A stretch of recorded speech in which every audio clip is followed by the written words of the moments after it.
Assalamu alaikum. Today we will discuss from part 12 of refusal to register, section 71. Uh, pl- 70A. sorry, 71.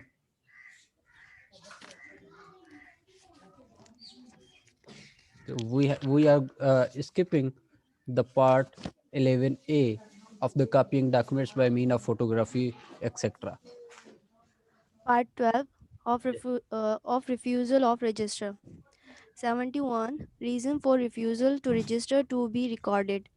Clause 1. Every sub-registrar refusing to register a document except on the ground that property to which it relates is not situated within his sub-district shall make an order of refusal and record his reasons for such order in his book number 2 and endorse the words registration refused on the document and on application may by any person executing or claiming under the document shall without payment and unnecessary delay give him a copy of the reasons or recorded so To recorded. recorded.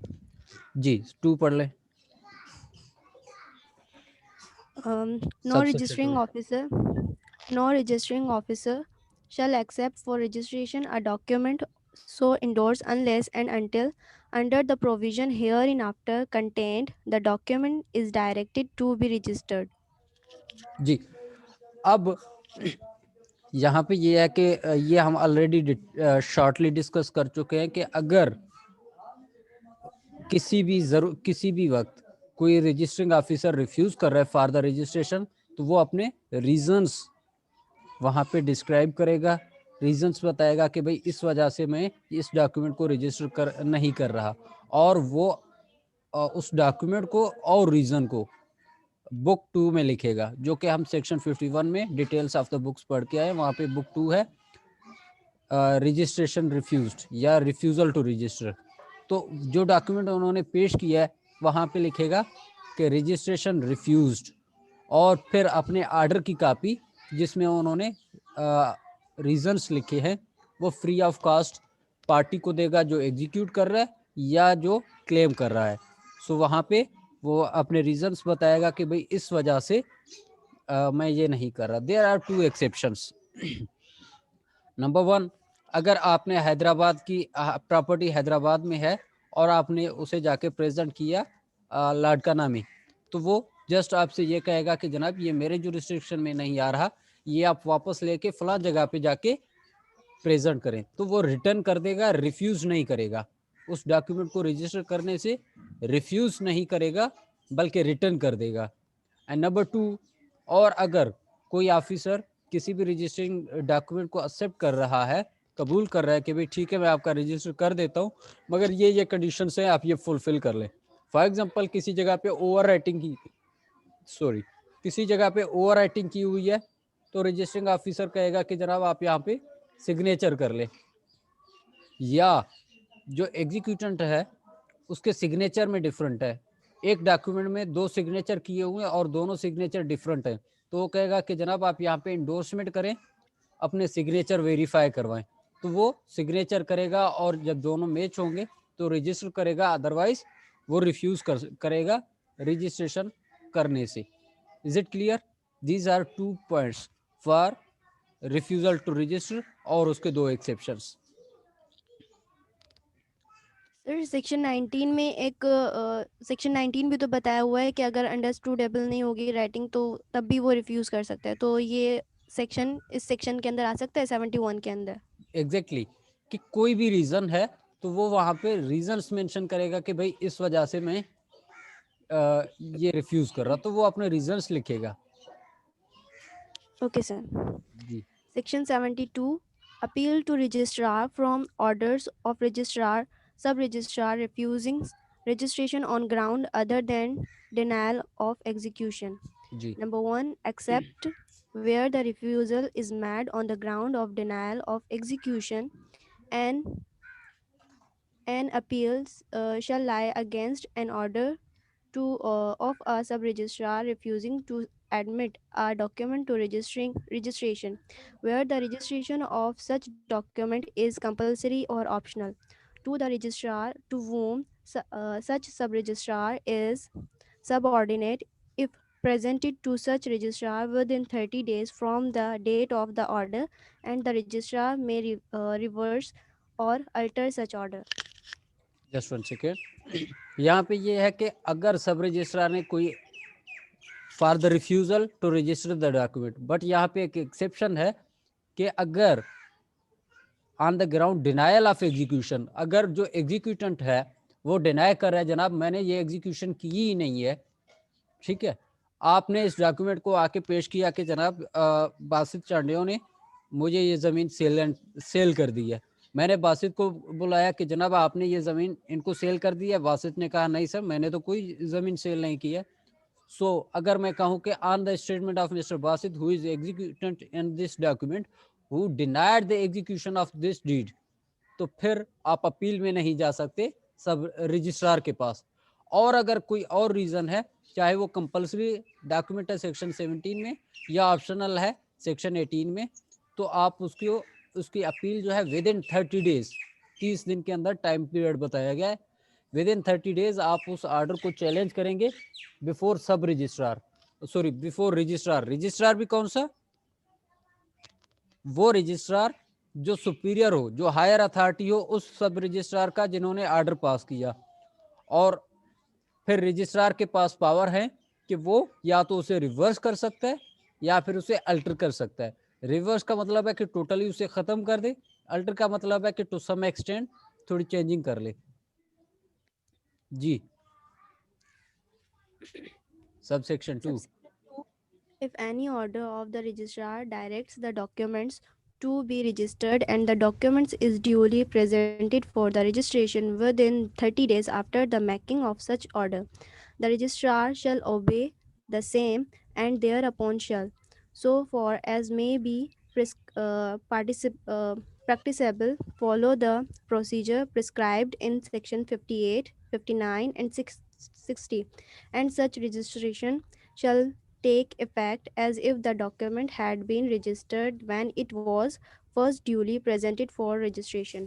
जी, और यहाँ पे फिर time limit बताया, अगर उन्होंने reverse कर दिया है ऑर्डर को, किसने? रजिस्ट्रार ने, और ये डायरेक्शन दिए कि भाई ठीक है आप जाएं और वहाँ पे जाके ये प्रेजेंट करें, और अगर वहाँ पे ये प्रेजेंट किया गया with in 30 days, remember 30 days सब रजिस्ट्रार के ऑर्डर के बाद आप चैलेंज कर सकते हैं विद इन 30 डेज, और रजिस्ट्रार के ऑर्डर के भी 30 डेज के अंदर अंदर आपने आके डॉक्यूमेंट प्रेजेंट करना है। और अगर आपने वहाँ पे आके विद इन टाइम प्रेजेंट किया तो sub registrar is duty bound to obey the order of superior officials या रजिस्ट्रार, कि उन्होंने कहा कि इस डॉक्यूमेंट को आप रजिस्टर करें तो वो रजिस्टर करेगा विद इन 30 डेज, और उस डॉक्यूमेंट को ऐसे ही कंसीडर किया जाएगा कि ये फर्स्ट इंस्टेंस में पेश किया गया और एज इट इज़ हमने इसको रजिस्टर किया। और जो 58, 59 या 60 में जो भी प्रोसीजर बताया गया है कि एक डॉक्यूमेंट अगर आ रहा है तो आप उसको कैसे एडमिट करेंगे रजिस्ट्रेशन के लिए, इंडोर्समेंट कैसे करेंगे, उन्हें रिसिप्ट देंगे, फिर सर्टिफिकेट इशू करेंगे कि मैंने आपसे ये लिया है, और आप उन्हें एक रिसिप्ट इशू करके देंगे कि फलां डेट पे, फलां तारीख पे, फलां टाइम पे फलां लोग आए थे और इन्होंने ये डॉक्यूमेंट प्रेजेंट किया फॉर रजिस्ट्रेशन और मैंने इस डॉक्यूमेंट को रजिस्टर कर लिया है। Is it clear? Yes, sir. जी, Section 73, application to registrar where the sub-registrar refuse on the ground of denial of execution. Remember यहाँ पे है एप्लीकेशन, वहां पे क्या थी? Procedure. अपील। Appeal. यस, 72 में अपील टू रजिस्ट्रार, मगर अगर बात आ रही है डिनायल ऑफ एग्जीक्यूशन पे तो फिर एप्लीकेशन मूव करेंगे, अपील नहीं कर सकते। जी, Subsection 1. When a sub-registrar has refused to register a document on the ground that any person by whom it purport to be executed or his representative or assign denies its execution any person claiming under such document or agent authorized as aforesaid may within 30 days after the making of the order of refusal apply to the registrar to whom such sub-registrar is subordinate in order to establish his right to make the document registered. Subsection 2. जी Such application shall be in writing and shall be accompanied by a copy of the reasons recorded under section 71, and the statements in the application shall be verified by the applicant in manner required by the law for the verification of plaints. Plants okay कि यहाँ पे आप with in 30 days application move करेंगे to establish your right, क्योंकि बासित साहब ने जो है वो डिनाई कर दिया, मगर आप क्या करेंगे, आपने सीसीटीवी कैमरा की फुटेज निकाली, आपने कहा कि सर ये देखें यहाँ पे हमारी एग्रीमेंट हुई है, और बासित साहब ने ये देखें यही स्टम्प पेपर है, जूम करके आप देख लें, इसी के ऊपर ये सिग्नेचर कर रहे हैं, और ये है हमारे contents of the sale deed. और दूसरी बात ये है कि एज अ टोकन मनी मैंने इनको इतनी पेमेंट दी है, और ये देखें ये इसकी बैंक स्टेटमेंट है, इन्होंने ये पेमेंट अपने बैंक में जमा करवाई है। बाकी जो है ये मैंने अपना चेक इशू किया है मिस्टर बासित के नाम पे, जो कि इन्होंने अपने अकाउंट में डिपॉजिट करवाया है। ये देखें वही चेक जो मैंने इशू किया है वो चेक इनके अकाउंट में जमा है, और इतनी अमाउंट इन्होंने रिसीव कर ली है। और ये देखें ये मैंने उनको कॉल की है या उन्होंने मैसेज किया है कि अमाउंट रिसीव्ड वगैरह वगैरह। तो इससे क्या होगा कि आप अपना राइट क्रिएट कर रहे हैं, इस्टेब्लिश कर रहे हैं। और जो एप्लीकेशन है वो आप अगर मूव कर रहे हैं तो वो एप्लीकेंट वेरीफाई करेगा, जिस तरह वेरिफिकेशन के मोड्स हैं कि ऑन ओथ लेंगे फलां फलां फलां, और उसमें आप आर्डर की कापी भी अटैच करेंगे जो कि 71 में आर्डर किया गया हो on the ground of denial. Move on. Section 74. Procedure of registrar on such application. In such case, and also where such denial as aforesaid is made before a registrar in respect of a document presented for the registration to him, the registrar shall, as soon as conveniently may be, inquire. Clause 1. Whether the document has been executed. B. Whether the requirement of the law for the time being on force have been complied with on the part of the applicant or person presenting the document for the registration, as the case may be, so as to entitle the document to registration. जी वहाँ पे आपने application की present की तो वो सिर्फ दो बातों पे इंक्वायर करेगा। नंबर 1 कि whether document has been executed, आया ये डॉक्यूमेंट जो है अब्दुल बासित ने इंडोर्स किया है या बासित अली ने इंडोर्स किया है या नहीं, उन्होंने एग्जीक्यूट किया या नहीं। नंबर 1। नंबर 2 आपने अपना पार्ट परफॉर्म किया या नहीं, आप विद इन 30 डेज आए या नहीं, आफ्टर एग्जीक्यूशन आप विद इन 4 डेज 4 मंथ आपने उस डॉक्यूमेंट को प्रेजेंट किया या नहीं, जो प्रिस्क्राइब टाइम दिया गया था, आया आपने वो टाइम यूटिलाइज किया या नहीं, आया आप यहाँ पे आए तो क्या आप क्लीन हैंड्स से आए, जिस तरह लीगल मैगजीम है one who seeks equity must come with clean hands, या क्या टाइम लिमिट जो था वो भी कवर हो रहा है, क्योंकि एक और मैगजीम है कि ला एड्स इंडोलेंट नॉट विगोलेंट, इस तरह से कुछ है कि जो अपने राइट के लिए जाग रहे हैं, ला उनकी मदद करता है, उनकी मदद नहीं करता जो सो रहे हैं अपने राइट्स के ऊपर। सो ये सारी चीज़ों को रजिस्ट्रार देखेगा, उसके बाद उसको ऑर्डर करेगा। जी Section 75. Order by registrar to register and procedure thereon. Ji Subsection 1. If the registrar finds that the document has been executed and that the said requirements have been complete with, he shall order the document to be registered. ठीक Subsection 2.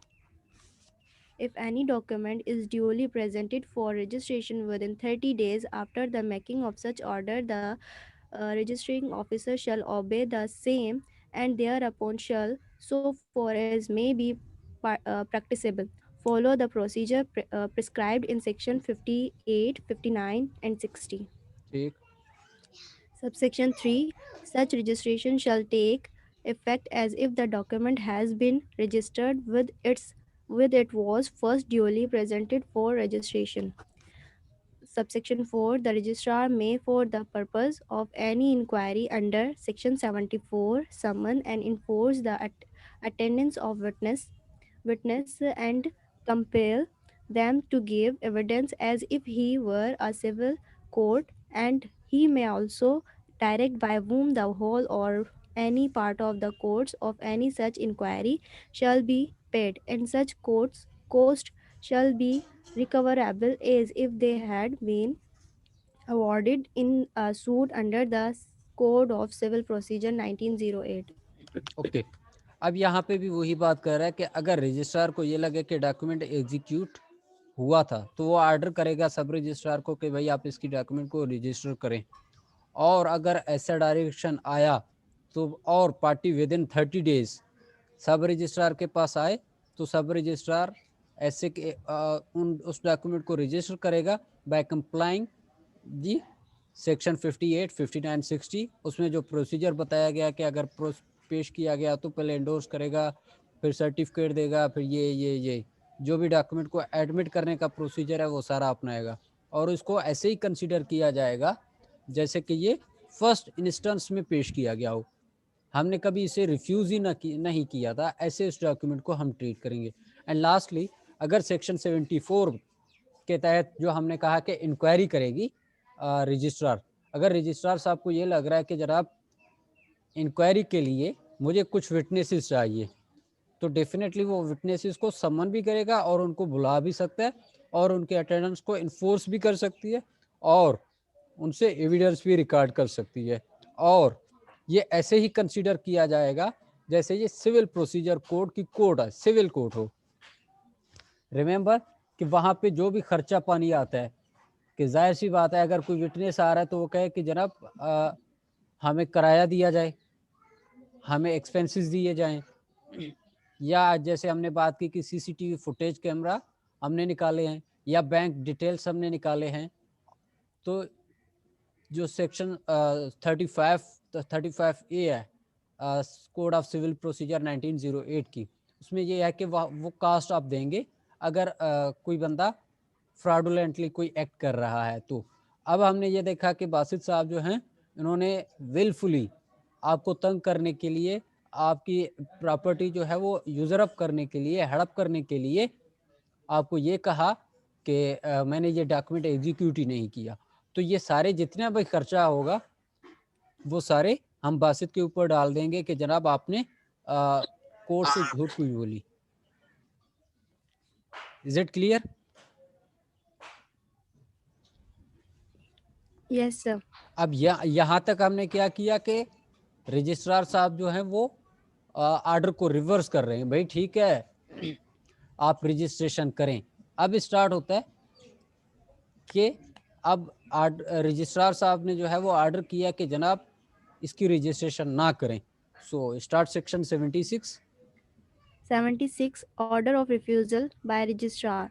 Subsection 1. Every registrar refusing clause 1 to register a document except on the ground that the property to which it relates is not situated within his district, or that the document ought to be registered in office of a sub registrar, जी. or to direct the registration of a document under section 72 or section 75, shall make an order of refusal and record the reason for such order in his book 2, and on application made by any person executing or claiming under the document shall without unnecessary delay give him a copy or of the reasons so recorded. जी. Subsection 2. No appeal lies from any order by a registrar under his section or section 72. जी. अब यहाँ पे क्या हुआ कि उन्होंने registrar ने refuse किया, किन बात पे? तो रजिस्टर डॉक्यूमेंट, किसी भी डॉक्यूमेंट को रजिस्टर करने के लिए तो आप उसके खिलाफ कहीं भी नहीं जा सकते, मगर एक कंडीशन है कि अगर इस ग्राउंड पे उन्होंने रिफ्यूज़ किया है कि जनाब ये जो है ज़मीन हमारे डिस्ट्रिक्ट में फ़ाल नहीं कर रही, या ये जो आपने मुझे एप्लीकेशन दी है रजिस्टर करने के लिए कि एट फर्स्ट इंस्टेंस आपको सब रजिस्ट्रार के पास जाना चाहिए था, मगर आप डायरेक्ट रजिस्ट्रार के ऑफिस में गए कि जनाब मुझे मेरी ये ज़मीन जो है आपके डिस्ट्रिक्ट में फ़ाल कर रही है, आप इन्हें रजिस्टर कर लें, तो रजिस्ट्रार साहब जो है वो रिफ्यूज़ कर सकते हैं कि जनाब आप जाएं और सब रजिस्ट्रार के ऑफिस में पेश करें, तो उस पर भी आप कोई अपील नहीं कर सकते, या सेक्शन 72 से या सेक्शन 75 में वो कोई ऑर्डर पास कर रहे हैं फॉर रजिस्टरिंग, ठीक, या वो रिफ्यूज़ कर रहे हैं, सेक्शन 72 में या 75 में फॉर रजिस्ट्रेशन, तो वो क्या करेगा, बुक नंबर 2 में अपने रीजंस मेंशन करेगा कि भाई इस वजह से ये एविडेंस मेरे सामने आई, इस वजह से मैं रिफ्यूज़ कर रहा हूँ from registration of that case, from registration of that document, मैं इस वजह से रिफ्यूज़ कर रहा हूँ कि आप ये डॉक्यूमेंट जो है रजिस्टर ना करें। फिर वहाँ पे आप वो रीजंस मेंशन करेंगे और उसकी एक कॉपी जो है वो free of cost of without any delay उस बंदे को देंगे जिन्होंने एप्लीकेशन आपके कोर्ट में मूव की है, आपके ऑफिस में मूव की है। Remember, no appeal shall lie from the order by registrar under this section means from refusal या section 72, क्योंकि आपने फर्स्टली अपील कर ली है। रिमेंबर, जब आपने एक मरतबा अपील किया तो आप सेकंड अपील नहीं कर सकते except there is a technicality, सिर्फ सीपीसी में है कि सेकंड अपील, मगर बाकी जितने भी प्रोसीजर है वहाँ पे आप ये करेंगे कि अगर एक अपील हुई है तो उसके बाद रिवीजन होगी, where there is a revision there shall be no appeal, if there is an appeal there shall be a revision. पहले आप अपील में गए तो फिर अब आपको रिवीजन में जाना पड़ेगा, ये और डिस्कशन है। सो इसके लिए आप सिर्फ इतना याद कर ले कि जहाँ पे अपील आपने लाए की है उसके बाद आप दोबारा अपील में नहीं जा सकते। Is it clear? Yes, sir. अब हमारे पास ये सवाल आता है कि जनाब अगर वो बंदा मेरे डॉक्यूमेंट को रजिस्टर करने से रिफ्यूज कर रहा है तो मैं कहाँ जाऊं, राइट? कोई तो Section रास्ता होगा। 77. सेक्शन 77 जी। Suit in case or order of refusal by registrar.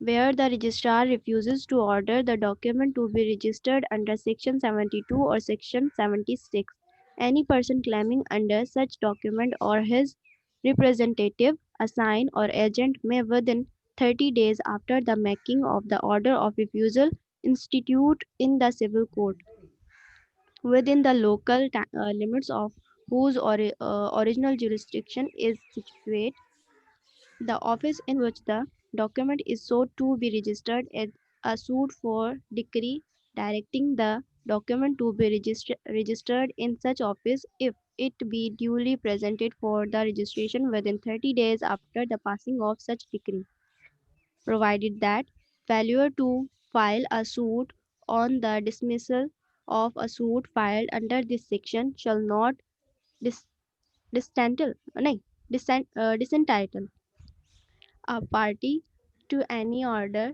remedy to which he may be entitled on the basis of the unregistered document. Subsection 2. The provision contained in subsection 2 and 3 of section 75 shall mutatil apply to all documents presented for the registration in accordance with any such decree, and notwithstanding anything contained in section in this act, the document shall be receivable in evidence in such suit.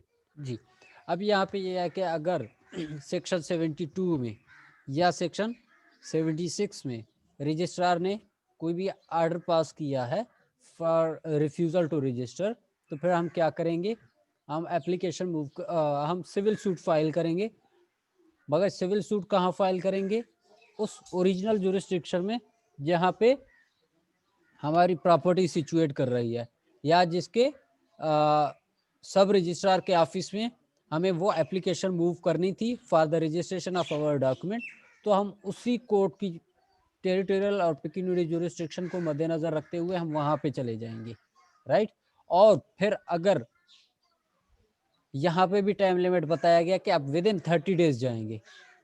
किस लिए जाएंगे? इसलिए जाएंगे कि भाई आप एक decree pass करें, वहां पे आप सब रजिस्ट्रार और रजिस्ट्रार को डायरेक्शन दें थ्रू अ डिक्री कि मेरी ये इस डॉक्यूमेंट को रजिस्टर किया जाए।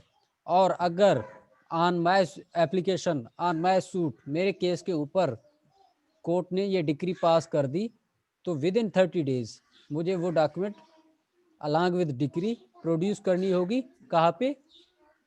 सब रजिस्ट्रार के ऑफिस में कि भाई आप इसे प्रोड्यूस करें, राइट। अगर कोई भी बंदा अगर सूट फाइल नहीं कर रहा विद इन 30 डेज, या उसने सूट फाइल की मगर उसकी सूट जो है वो डिसमिस हुई इस सेक्शन के तहत, तो हम किसी और बंदे को डिसइंटाइटल नहीं करेंगे। अगर उस बंदे का कोई हक बनता है कि वो एक अनरजिस्टर्ड डॉक्यूमेंट के थ्रू अपना हक जाता है। फॉर एग्जांपल, अब बासित साहब जो है वो अपनी ज़मीन, उन्होंने केस दाखिल किया है आपके खिलाफ कि मेरी ज़मीन के ऊपर इन्होंने इलीगली ऑक्यूपेशन किया है, इलीगली इन्होंने कब्जा किया है, मुझे कब्जा वापस दिलाया जाए। आप कहेंगे कि जनाब मैंने तो इनसे ज़मीन परचेज किया है, ये देखें ये सारे ट्रांजेक्शन है, ये है बला बला बला। तो बासित साहब कहेगा कि सेक्शन 77 का जो प्रोविजो है ये कह रहा है कि जनाब जब अगर कोई भी डॉक्यूमेंट जो आपका रिफ्यूज हो, या आपने सूट फाइल ना किया हो, या आपकी सिविल सूट डिसमिस हुई हो, तो मेरे पास जो इंटाइटलमेंट है, रेमेडीज हैं, वो आप इसको डिनाई नहीं कर सकते ऑन द ग्राउंड्स के आपने ये किया है। जब कोर्ट ने भी आपको डिनाई किया है, रजिस्ट्रार ने भी आपको डिनाई किया है, सब रजिस्ट्रार ने भी आपको डिनाई किया है, तो फिर आप मेरे राइट को यहाँ पे पॉज नहीं कर सकते। मैं अपने राइट्स इन्फोर्स करूँगा और कर सकता हूँ, राइट। और जो सेक्शन 75 के 2 और 3 में जो भी रूल्स एप्लीकेबल हैं कि अगर विद इन 30 डेज उस डॉक्यूमेंट को प्रोड्यूस किया गया हो, तो सेक्शन 58, 59 एंड 60 में जो प्रोसीजर बताया गया है वो एज इट इज़ अप्लाई होगा, और उस डॉक्यूमेंट को हम ऐसे ही कंसीडर करेंगे, ऐसे ही समझेंगे कि वो at the very first stage, first instance में इस डॉक्यूमेंट को प्रोड्यूस किया गया हो। एंड लास्टली उस डॉक्यूमेंट को फिर हम किसी भी एविडेंस में उस डॉक्यूमेंट को हम एविडेंस में यूज कर सकते हैं as a piece of evidence. Is it clear? Sir proviso के अंदर एक लाइन लिखी हुई है, this section shall not disentitle a party to any other remedy. Sir इसकी मीनिंग बताइएगा। वो आप पूरा सेक्शन पहले पढ़ें, पूरा provided that. Yes, sir. Provided that failure to file a suit or the dismissal of a suit filed under this remember section. जी, यहाँ पे ब्रेक लगे। ये समझ आ गया जी, कि yes. अगर उन्होंने सूट फाइल नहीं किया, या इस सेक्शन के तहत उन्होंने सूट फाइल किया था जो कि डिसमिस हो गया, तो फिर किसी भी बंदे को आप डिसएंटाइटल नहीं कर सकते किसी और रेमेडी से। जैसे मैंने एग्जांपल दी है कि आपने सूट फाइल किया है मगर आपका सूट डिसमिस हुआ है, या आपने विद इन प्रिस्क्राइब टाइम आपने सूट फाइल नहीं की थी, तो फिर अब बासित ने आके केस दाखिल किया कि जनाब मेरी ज़मीन पे इन्होंने कब्जा कर ली है, मेहरबानी करके मुझे मेरा कब्जा वापस दिलवा दें। या कोई और रेमेडी अगर इन्होंने जो इनके पास अवेलेबल थी वो इसे अवेल करना चाह रहे हैं, तो आप ये नहीं कह सकते कि आपने ये ज़मीन मुझे परचेज की है। तो बासित कहेगा सेक्शन 77 का प्रोविजो वो मुझे इंटाइटल करता है कि मैं ये राइट्स अपने जो है वो रेमेडीज जो है वो अवेल कर सकूं। Is it clear now? Yes, sir. Thank you, sir. Okay, so Sir, one more thing. जी, Sir, यस, sir पीछे सेक्शन 75 के अंदर उसका सबसेक्शन 2 है, उसमें कह रहा है if any document is duly presented for the registration with in 30 days। मतलब जब दोबारा प्रेजेंट होगा वो डॉक्यूमेंट, वहां से 30 डेज शुरू होंगे या फिर उससे पहले जो 30 डेज है दो वर्ड्स आगे उसी के पढ़े, अंदर कॉल करेगा? 2 वर्ड्स आगे पढ़े। After the making of such order. Okay जी, सर, नाउ क्लियर। जो ऑर्डर उन्होंने 75 में ऑर्डर थैंक यू किया सर। है तो उसके 30 डेज के अंदर अंदर। Okay, is there any other question?